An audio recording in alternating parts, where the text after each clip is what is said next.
बेटे थे, भीरू और धीरू। वो अपने आखिरी वक्त में अपने बिस्तर पर था और उसके दोनों बेटे उसके पास आंखों में आंसू लिए बैठे थे। पिताजी, आप चिंता मत कीजिए, मैं और धीरू है ना, हम आपको कुछ नहीं होने देंगे।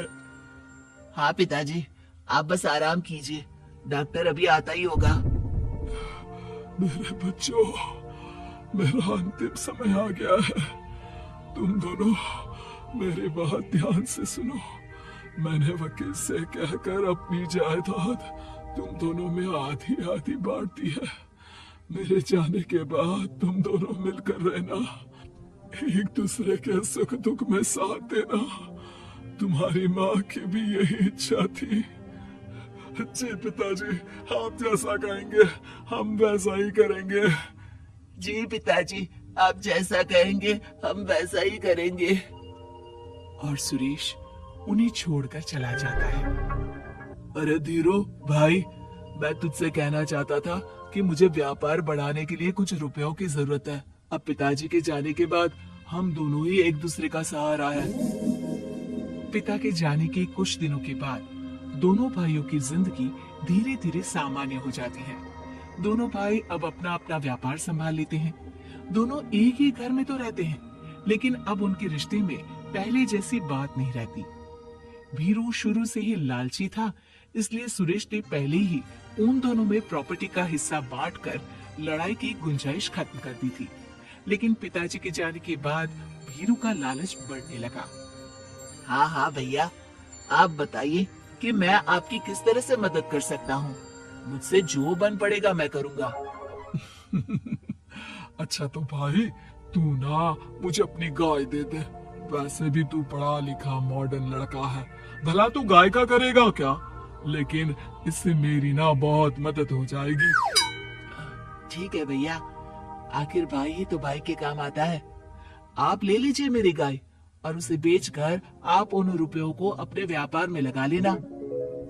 बस फिर क्या था, भीरू अपने लालच की वजह से आए दिन धीरू से किसी न किसी बहाने पैसे या कीमती सामान ऐंठता रहता और बेचारा सीधा साधा धीरू उसकी मदद कर दिया करता। इसी तरह 2 साल बीत जाते हैं और दोनों भाई शादी कर लेते हैं। शादी होने के साथ ही अपनी बीवी के कहने पर भीरू अपना हिस्सा अलग कर लेता है। अब दोनों भाई अलग अलग रहने लगते हैं। अरे साधना, ये देखो, मैंने आज ही एक बड़ी डील साइन की है। ये शहर का सबसे बड़ी फैक्ट्री का मालिक है। इसके साथ व्यापार करके मेरे व्यापार में दिन दुनी रात चौगुनी तरक्की होगी। लेकिन इसकी बस एक ही शर्त है, अगर इसे हर हफ्ते सामान की पेमेंट नहीं दूंगा तो मुझे इसे जुर्माने के तौर पर बहुत बड़ी रकम देनी होगी। ये तो बड़ी ही चिंता की बात लगती है जी। अरे चिंता कैसी, मैंने पहले ही हिसाब लगा लिया है। मैं इसे हर हफ्ते पेमेंट भी दूंगा और एडवांस पे ऑर्डर भी, तो फिर चिंता काहेगी। पास से गुजर रहा भीरू उन दोनों की सारी बातें सुन लेता है और फिर, अरे राधा, सुनती हो? उस धीरू ने आज एक बहुत बड़ी डील साइन की है। ये सुनकर ना मुझे बहुत बुरा लग रहा है। भीरू उसे सारी बात बताता है। तो ऐसे हाथ पे हाथ रख के गुस्सा करने से क्या होने वाला है? आप तो उस डील की कमजोर कड़ी जानते ही हैं, तो मारिए हथौड़ा। अगले दिन धीरू के घर में चोरी होती है और उसमें उसके वो रुपए भी चले जाते हैं जो धीरू डील के मुताबिक क्लाइंट को देने वाला था। फिर शर्त के हिसाब से धीरू को जुर्माने की रकम देने के लिए अपना घर गिरवी रखना पड़ता है और उसका व्यापार भी बंद हो जाता है। सुनिए जी, आप दिल छोटा मत कीजिए। आप कोई ऐसा बिजनेस कीजिए जिसे आप जल्दी से जमा सके और कम पैसों से भी शुरू कर सके। आप फल सब्जियों का व्यापार शुरू कीजिए। तुम ठीक कहती हो, मैं कल से ही मंडी जाकर सब जानकारी लेकर आता हूँ। उधर बीरू और राधा धीरू की बर्बादी की खुशियां मनाने में लग जाती हैं और इधर धीरू खूब मेहनत करके फिर से अपनी आर्थिक हालात पटरी पर ले आता है। लेकिन फिर एक दिन, अजय सुनती हो, तुम यहाँ पर उसके बर्बाद होने की गलत फहमी में खुश हुए जा रहे थे और तुम्हारे भाई का फल सब्जियों का व्यापार बड़ा अच्छा चल निकला है। मैं अभी बाजार में उसकी दुकान देख कर आ रही हूँ। अरे भीड़ लगी हुई थी वहां तो तो फिर जल्दी से अपने खुराफाती दिमाग से कोई आइडिया निकालो इस मुसीबत का। आइडिया तो बहुत अच्छा है मेरे दिमाग में। अपने भाई से कह के इसके गोदाम में चूहे डलवा दूंगी, फिर देखना नजारा। राधा की चालाकी से धीरू का ये काम भी ठप हो जाता है। अब धीरू और उसकी पत्नी के लिए उधार पर जीने के अलावा कुछ नहीं बचा था। बेचारा ईमानदार धीरू अपने भाई भाभी की चालाकी की वजह से बहुत बुरे दिन काट रहा था। मैं तो बिल्कुल बर्बाद हो गया साधना। पिताजी का दिया हुआ अच्छा खासा बिजनेस संभाल रहा था, लेकिन मेरी किस्मत ने मुझे यहाँ लाकर खड़ा कर दिया।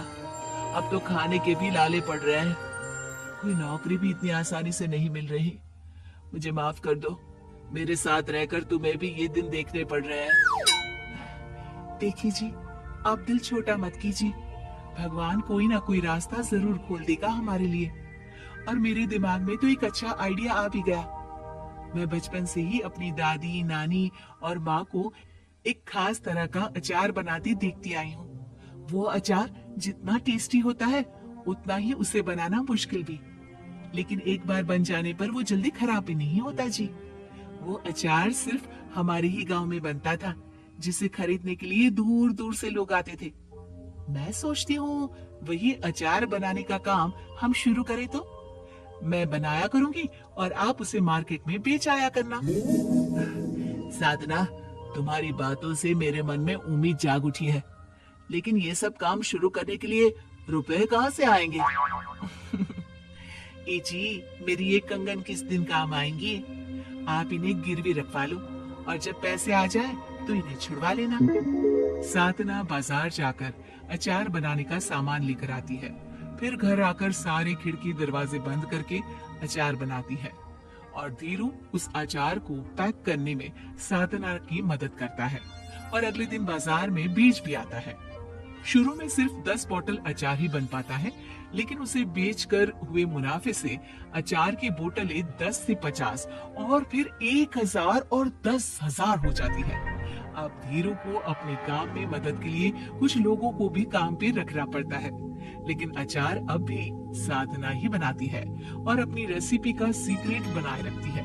अब देखते ही देखते धीरू साधना ब्रांड अचार आसपास के कई शहरों में मशहूर हो जाता है और धीरू के दिन एक बार फिर बदलते हैं। धीरू के पास अब धीरू से दुगना बड़ा घर, गाड़ी, धन, अचार की कई फैक्ट्रीज और नौकर चाकर होते हैं। धीरू की इतनी तरक्की देखकर भीरू और राधा बुरी तरह से जल भुन जाते हैं, लेकिन अब उनके खिलाफ उनकी कोई चाल कामयाब नहीं होती। सुनिए जी, मैं ना कहती थी कि आप हिम्मत रखिए, एक दिन भगवान हमारे रास्ते जरूर खोल देगा। और देखिए जी, आज हम कहां से कहां आ गए। ये सब तुम्हारे फौलाद जैसे मजबूत मन की वजह से हो पाया है साधना, वरना एक समय मैं तो हिम्मत ही हार चुका था। तुमने न सिर्फ मेरा हौसला बढ़ाया, बल्कि बिजनेस में मेरा साथ भी दिया। जहां एक तरफ धीरू और साधना अपनी मेहनत और हौसले से बहुत तरक्की कर चुके थे, वहीं दूसरी तरफ धीरू और राधा के लालच और धोखेबाजी की वजह से वो इनकम टैक्स वालों की नजरों में आ चुके थे। धीरू के